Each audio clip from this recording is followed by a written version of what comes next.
السلام عليكم ورحمة الله تعالى وبركاته. مرحبا بكم في قناة أم عبد الودود للطبخ والحلويات. إن شاء الله تكونوا كامل لاباس، تكونوا بخير بإذن الله. اليوم جبت لكم واحدة الوصفة لذيذة جدا، وهي وصفة تليق بالسخانة، وهي وصفة الآيس كريم بالليمون أو كما احنا نقولوا له الكريبوني.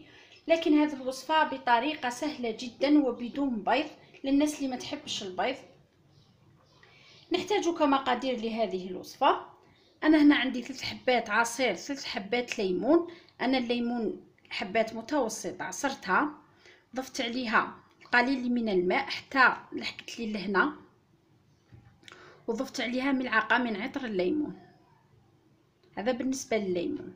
هنا عندي كاس تاع ماء بارد، كما هنا ضفنا ماء بارد جدا. هنا فاني كذلك مثلج كما كنتم تشوفوا، راه فيه شويه الكلاصون.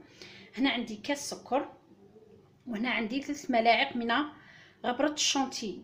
بالنسبه للاخوات اللي ما عندهمش الليمون وكان عندهم شاربات تاع الليمون، واش تعمل هذا القيس، يعني كاس، يعني هو اللي نعبروا به كامل. تعمل قيس تاع الليمون بالشاربات تاع الليمون، وتضيف عليها عطر الليمون، ودير نصف كاس سكر، لانه كما نعرفوا الشاربات انها حلوه. نروحوا لطريقه التحضير. نبداو على بركه الله. بسم الله. راح نحط كامل المكونات هنايا. راح نحط السكر هكذا، نحط غبرة الشانتيي، ونحط ماء البارد، ونحط عصير الليمون.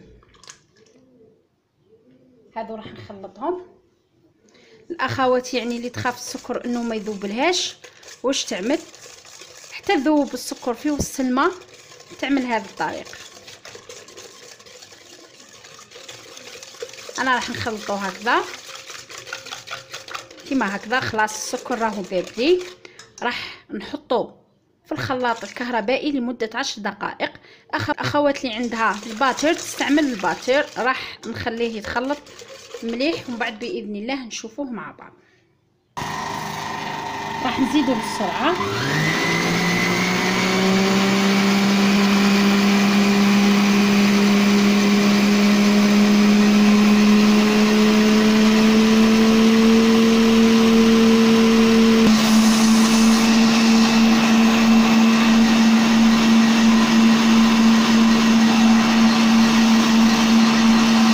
تشوفوا بعد ما خليته حوالي 10 دقائق كما راكم تشوفوا، هذا هو القوام تاعو.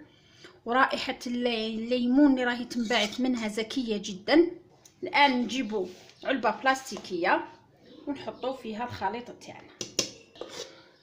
اخوات هنا اللي يحبوا يديروا ملون يقدروا يديروا ملون. الان انا هذه راح نحطها في المجمد لمده تزيد عن 6 ساعات.